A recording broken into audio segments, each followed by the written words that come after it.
sampai minggu depan. Ini peserta ada berapa ya yang hadir masih sekian. Oke, tidak masalah supaya bisa dimulai ya. Sore Bagas, Bella, Nurhalisah ya. Sebenarnya kenapa tidak langsung apa itu tidak langsung eh, apa tuh tatap muka kan begitu ya? Karena kan ini teori-teori juga sebenarnya. Tapi nanti kalau paling puasa kan dua tiga pertemuan lah kita. Nanti lanjutnya adalah sesuai arahan akademik ya tatap muka ya kita usahakan tatap muka ya. Oke, basis data terdistribusi. Jadi kalau di apa ini biasanya satu mata kuliah ya basis data terdistribusi. Jadi pembahasannya kelanjutan dari si basis data. Kalau dibahas si basis data ini sebenarnya tidak hanya seperti ya, kalian belajar basis data SQL apa aja operasinya, ya kan? Kalau dilihat itu lagi perancangan basis data lagi kan gitu. Basis data di sini banyak di apa tuh digunakan itu dengan SQL ya. Jadi di sini memang harus menguasai SQL karena kalau diperhatikan SQL ini bisa digunakan di beberapa software lainnya sebagai basis datanya atau database-nya ya. Jadi tidak semudah yang kamu apa kalau belajar pakai SAM, kemudian ada di mudah ya membuatkan tabel, tidak semudah itu ya. Dengan berbagai teknologi-teknologi ini dikembangkan, itu dia basis data terdistribusi. Jadi pertama tadi kalian kan menggunakan SAM, setelah itu nanti SQL Server kan gitu kan. Nah di sini basis data terdistribusi adalah mengintegrasikan berbagai data-data operasional. Data operasional itu yang query yang itu ya, tetapi dari satu organisasi ke organisasi lain dengan pengaksesan data yang terkontrol ya. Ini memanfaatkan juga jaringan komputer. Jadi mengarahkan kepada model kerja yang desentralisasi ya. Nanti kita lihat jadi satu apa namanya database ya digunakan oleh beberapa ini dia ya. Nah, tapi ini penggunaannya berbentuk jaringan ya, topologi. Kalau misalnya jaringan kan kalau misalnya satu komputer menggunakan satu printer digunakan misalnya lebih dari satu komputer itu kan sudah membentuk sebuah jaringan. Nah, di sini database-nya itu adalah berbentuk jaringan. Desentralisasi memperkenalkan struktur organisasi ya. Jadi ada beberapa perusahaan-perusahaan yang memang mereka membangun ini ya, basic terdistribusi office. Jadi di sini mereka itu membuat bagaimana pengolahan datanya ya jadi lebih efisien. Hanya memang nanti memerlukan biaya lebih ya. Kenapa? Karena itu tadi ya membangun jaringan. Jaringan itu kan sangat efisien tapi ada kelemahannya, tapi itu juga membutuhkan biaya ya. Terdistribusi ke dalam office, plants ya, bangunan-bangunan pekerjaan produksi, factory dan lain-lain. Ini akan merancang membiayai pengolahan data mereka masing-masing. Jadi ada perusahaan IT memang mereka membuatkan ininya ya, pembahasan ini itunya. Oke, kemudian kita perhatikan selanjutnya. Perkembangan ini terdistribusi akan merefleksikan dan mencerminkan struktur organisasi. Jadi ini bukan hal baru kalau di dalam basis data ya. Jadi tadi ada sebuah mata kuliah memang membahas mata kuliah terdistribusi. Nah, menurut si Lahmudin menyampaikan basis data terdistribusi kumpulan data logik ya, logik yang saling berhubungan yang secara fisik terdistribusi di dalam jaringan komputer. Ya, kalau di sistem informasi manajemen, kamu mengenal DBMS ya, Database Management System. Di sini software yang memungkinkan ditatanya suatu basis data terdistribusi ya. Jadi apa itu membangun sebuah aplikasi, tapi juga tetap berbasiskan basis data, basis datanya yang terdistribusi bagi setiap pemakai user. Jadi bisa digunakan oleh beberapa. DBMS distribusi ini adalah kumpulan data-data logik. Logik itu ada beberapa itu tadi ya unit komputer lebih dari satu terkoneksi langsung ke jaringan komunikasi masing-masing unit komputer workstation terkontrol oleh DBMS. DBMS tadi lah yang mengontrol ya. DBMS bagian menangani aplikasi lokal secara otomatis. Database management system tidak apa namanya ini aplikasi global. Topologi ya, tadi terdistribusi, distribusinya berbentuk topologi. Topologi itu adalah jaringan ya. Basis data yang terdistribusi dibangun dalam sebuah jaringan komputer yang menentukan bagaimana konfigurasi ya. Jadi yang nanti ada semacam bagaimana membuatkan basis data itu terhubung atau konfigurasi antara satu simpul jaringan node site dengan yang lainnya. Nah, ini ada beberapa jenisnya nanti kita lihat. Setiap simpul dalam kaitannya terdistribusi mewakili sebuah server. Nah, ini ya. LAN ya, kalau kamu masih mengingat topologi jaringan ada LAN, ada main, ada WAN. Jadi sesuai dengan itu tadi ya sistem yang terdistribusi sesuai dengan servernya ya. Nah, ini contoh beberapa jenis topologi. Kalau kamu perhatikan loh, ini kan apa tuh jenis-jenis topologi jaringan gitu kan, emang ya ya. Inilah yang memungkinkan terdistribusi dengan satu full connect network. Jadi semua apa itu namanya apa itu jaringan itu saling terhubung satu sama lain ya, tidak satu arah tapi semua. Jadi si A bisa ke D, ke E, ke F, ke C dan seterusnya. Yang namanya full connect network. Keuntungannya adalah salah satu node rusak, yang satu rugi ya. Contoh kalau misalnya kamu ke apa itu ke misalnya BRI ya, karena mereka sudah memiliki jaringan, kamu buka rekening atau apalah ke CS-nya, tiba-tiba ada gangguan di salah satu networknya atau servernya, ya semuanya harus nggak bisa gitu ya. Nah, ini kontrol manajemennya tidak terjamin. Berikutnya partial connect network. Contoh di sini AB ya. Jadi ada partisinya ya, pembagiannya yang misalnya si A ke B ke F, A ke C ke E ke D. Jadi partial connect. Keuntungannya reliability rendah, biaya dapat ditekan. Jadi nggak semua harus ini bisa ke sini kayak tadi full ya. Ini udah ada jalurnya si A ke B, A ke F. Cukup itu aja. Kemudian A ke C. C ini turun lagi itu dia ya. Kerugiannya sama, kontrol manajemennya tidak terjamin. Tree ya, tree satu, bedakan ya antara tree dengan partial tadi ya. Ini dia ya, partially ya. Kalau tree kan ada A diturunkan ke B ya. Ada apa namanya si utamanya, kemudian edge-nya diturunkan lagi ya. Kemudian keuntungannya bersifat sentral ya. Jadi dari si A ke B, B ke sini gitu ya. Terpusat ya, sentral. Kontrol manajemen terjamin. Kerugiannya jika node satu rusak, yang lainnya rusak. Topologi berikutnya adalah dengan ring network. Ringnya jaringannya itu berbentuk ring atau berbentuk, kalau kamu perhatikan adalah seperti sebuah cincin full, hanya di luar terkoneksi satu sama lainnya. Keuntungan ada satu node, yang lain masih berjalan ya. Walaupun ini semua saling terkoneksi dari satu node ke node lain, tapi apabila satu rusak dengan si ring ini masih bisa menggunakan yang lainnya. Kerugiannya kontrol manajemen bersifat desentralisasi. Berikutnya star network ya, ini C ya. Kalau topologi jaringan kan itu ya, jenis-jenisnya ada star ya, bintang, ada tadi ring, seperti itu. Keuntungan kerugian basis data. Bagaimana si basis data itu secara alami mengikuti organisasi. Jadi ya bagaimana si perkembangan si organisasi tersebut ya. Contoh tadi misalnya kalau BRI kan karena sebuah apa tuh perusahaan yang sudah sangat besar ya.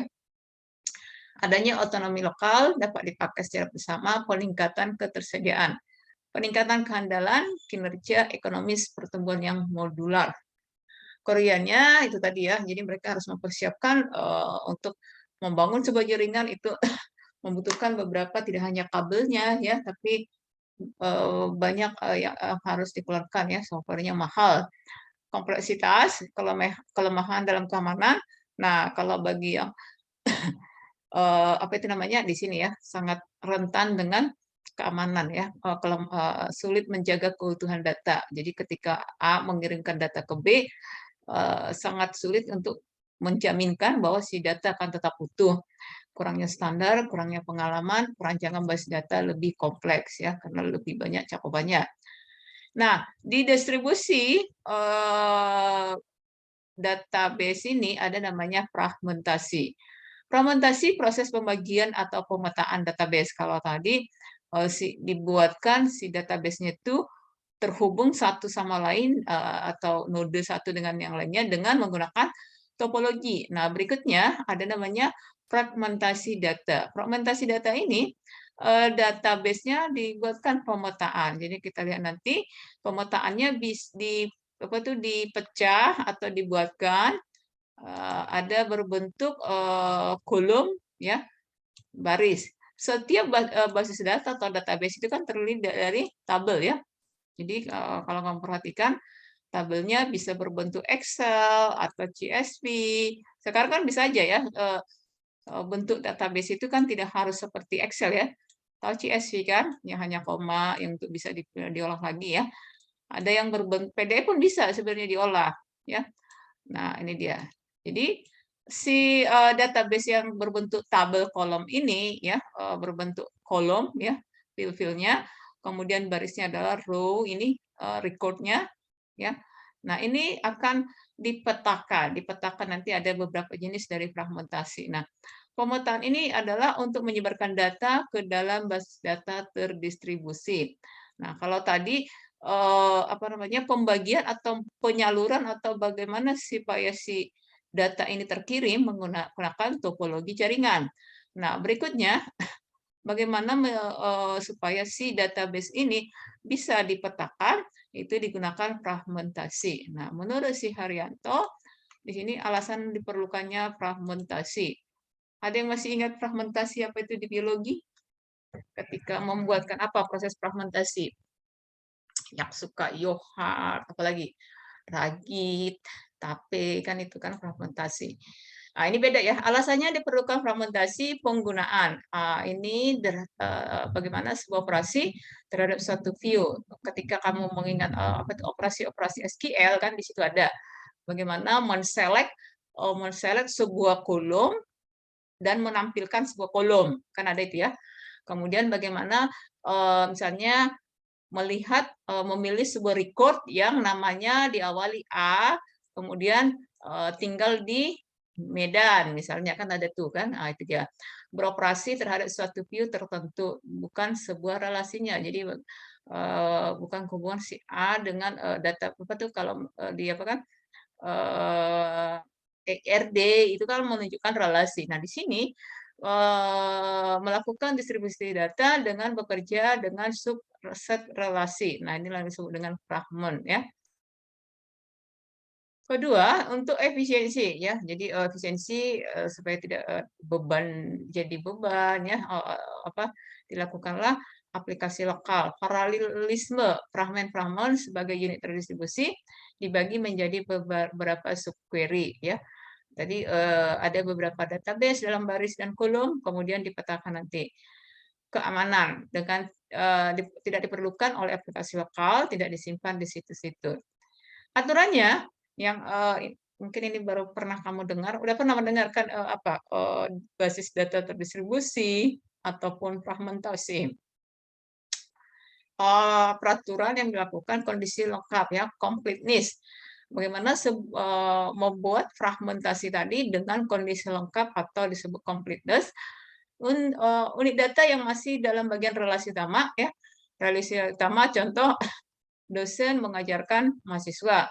Mahasiswa mengambil mata kuliah, itu kan relasi utama. Maka data harus berbeda dalam satu fragment. Kalau ini kan RD itu menunjukkan relasinya, ini adalah pembagian datanya melakukan satu kesatuan dengan relasinya. Rekonstruksi, reconstruction dapat dibuat kembali, digabungkan kembali dari sebuah fragment. Tadi kan sudah di fragment, dipecah-pecah, bisa kembali dimungkinkan untuk direkonstruksikan atau dikembalikan atau digabungkan kembali. Disjointness ya, data di dalam fragment tidak boleh diikutkan dalam fragment lain agar tidak redundansi data atau primary key dalam fragmentasi vertikal. Jadi kalau misalnya sudah diolah dan sudah dilakukan termasuk proses fragmentasi, jangan lagi diikutkan ya. Contoh tadi menseleksi nama mahasiswa yang huruf awalnya A. Nah, itu dia kan. Nah, ada lagi seleksi lain yang melibatkan misalnya mahasiswa yang kelahiran tahun sekian. Nah, mungkin ada si A tadi ya. Ini disjointness ya, dis. Jadi kalau sudah dilakukan sekali operasi fragmentasi jangan lagi dilakukan ya. Menurut Haryanto kerugiannya kinerjanya ya memerlukan karena kan dipetakan tapi melihat tujuannya ya. Kinerjanya berlokasi terpisah dan dapat lebih lambat. Integritas. Kendali integritas dapat lebih sulit jika data fungsional difragmentasi ke lokasi situs yang berbeda. Nah, itu tadi pengenalan dari fragmentasi, kenapa, mengapa, dan apa bagian-bagian dari fragmentasi. Berikutnya, jenis-jenisnya ada fragmentasi horizontal. Fragmentasi ini tadi kan adalah pemetaan. Jadi pemetaan itu ada 3 sebagai fragmentasi horizontal, yaitu tadi database tadi terdiri dari tabel, tabel itu baris kolom, horizontal yaitu per baris ya. Nah, ada nanti yang disebut dengan per kolom. Kemudian ada yang campuran antara baris dan kolom. Nah, kita lihat fragmentasi horizontal terdiri dari tuple. Tuple ini adalah bagian fragmen global yang kemudian dipecah-pecah, disekat. Tadi kan dipecah-pecah, kemudian diberikan semacam pembatasan atau sekat yang disebut dengan subset ya. Ada istilah tuple. Tuple inilah yang berisikan tuple. Jadi menjadi data kembali yang R1, R2 sampai Rn hingga memiliki satu fragmen sehingga relasi yang asli dapat disusun kembali ya. Tadi kan setelah dipecah-pecah harus bisa terkoneksi kembali ya. Fragmentasi vertikal ini tadi yang berdasarkan kolomnya membagi atribut dengan A menjadi beberapa grup ya. Sebuah tuple ID adalah sebuah alamat logik dengan sebuah tuple. Kalau relasi campuran penggabungan dua-duanya. Nah, kita contohkan di sini ya, kita perhatikan diketahui ya jenis-jenis fragmentasi ujian nih maksudnya di sini dibawakan atau contoh atau kasus ya diketahui nih ini kan satu kolom ya nama mahasiswa kolom kode MK mata kuliah nilai akhir grade 1 2 3 ada berapa kolom 1 2 3 4 5 6 ya jadi ini dimisalkan sebuah database dengan 6 kolom berapa baris 1 sampai 129 ya 129 6 baris 6 kolom baris 1 baris 2 F F S ya. Nah, contoh untuk horizontal ini dibagi 3 fragmen ya dengan yang berbeda berdasarkan mata kuliah. Jadi dari database ini mau dibuatkan pembagian fragmentasinya berdasarkan pertama dengan fragmen yang horizontal. Nah, kita perhatikan.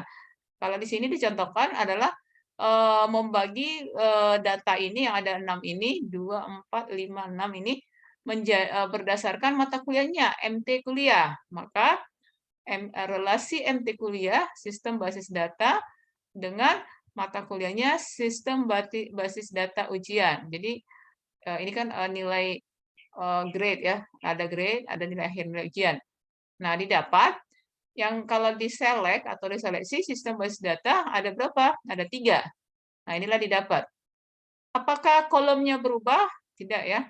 Yang karena ini bersifat horizontal, yang diseleksi adalah satu baris. Jadi yang sistem basis data 101, 1, sistem basis data yang kedua dan ya lihat kodenya ya. Kode 1 101 3 ya. Kita perhatikan. Ini tadi ada 6 kolom. Di sini jadi berapa? 1 2 3 4 5 6. Jadi yang fragmentasinya adalah per row atau per ini ya, per karakter ya. Itu contohnya untuk membuatkan apa namanya? Membuatkan fragmentasi horizontal.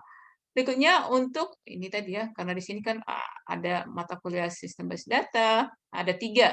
Visual Basic ada berapa? Ada 2. Perancangan sistem ada 2. Nah, di seleksinya ya. Kemudian, oke ada 3 ya, untuk menggolongkan mata kuliahnya atau mengelompokkan atau memetakan mata kuliah yang diujiankan ya berdasarkan tabel data atau database yang dibuatkan. Berikutnya yang vertikal. Nah, di sini mata kuliahnya tetap 6 ya. Kemudian ini datanya sama ya. Namun ada kalau tadi 6 kolom dengan berdasarkan apa namanya? Berdasarkan kolom, fragmentasi kolom ya. Ada penambahan disebut di sini kolom tuple ID ya. Sini semacam ID-nya. Jadi tuple ID 1 ini adalah mewakili si Fati yang NIM-nya 123, namanya si Fati, kode MK-nya 101, basis datanya di 8 ya. Kalau 2 itu adalah si Farah, ketiga dan seterusnya. Jadi pertama tentukan dulu tuple ID-nya ya semacam ID-nya ya, ID record-nya. Kemudian lakukanlah bukan grade ya, fragmentasi dengan kolom berdasarkan kolom. Kita perhatikan NIM nama siswa, mata kuliah oke. Kita perhatikan ini mau diseleksi atau di fragmentasi, dipetakan berdasarkan kolomnya. Nah, di sini yang membedakan satu dengan yang lainnya apa? Apakah mata kuliahnya, apakah nilai akhirnya, apa grade-nya. Tadi kan kalau di awal kan database-nya primary key-nya adalah NIM ya. Setelah ditambahkan si tuple ID di kolom terakhir, nah kita lihat ya. Jadi ini jadi 5 ya tuple ID, NIM, tidak ada lagi nama ya. Nama, mahasiswa, mata kuliah, tidak ada ya. Jadi ini hasil pemetaan dengan NIM kode mata kuliah ya dengan ID terakhirnya 10178 ya. Jadi tidak nama MK tidak ada, nama mahasiswanya tidak ada lagi ya. Jadi diseleksi per kolom berdasarkan tuple ID-nya. Jadi tuple ID 1 itu si NIM 123, kode mata kuliahnya ini, nilai akhirnya ini ya. Kita tidak tahu siapa namanya, tapi dengan NIM 123 tadi kita tahu itu adalah si Fatih. Nah, ini dilakukan fragmentasi secara kolom, pemetaan secara kolom. Berikutnya campuran ya. Yang kolom iya, yang baris iya ya. Jadi tuple ID masuk, kemudian diseleksilah yang mana kolomnya dan yang mana barisnya. Nah, kalau kita perhatikan ya diseleksi tadi 3 kali ya berdasarkan mata kuliah dulu ya, tapi di sini sudah ditambahkan tuple ID-nya. Ini yang campuran, ada nama mahasiswanya, mata kuliahnya, kode mata kuliahnya tidak ada lagi ya, relasi 1A, 1B. Jadi kodenya tidak ada. Nah, itulah contoh pembahasan ini ada ya, pembahasan untuk apa itu namanya? Pengenalan kita di pertama ini mengenai sedikit gambaran mengenai database terdistribusi ya. Apakah kita nanti akan ada praktek, tugas prakteknya? Ya, kemungkinan ada, tapi hanya sekedar untuk mengingatkan SQL ini ya, karena SQL ini tadi Ibu sampaikan seperti kan nggak apa ya mudah, tapi suka lupa ya kan operasionalnya. Nah, itu nanti untuk kita buatkan ya. Oke, begitu. Ini udah mau pulang. Siapa nih? Tadi udah. Jadi udah mau pulang, udah mau selesai ya, karena kita lanjut di gizi.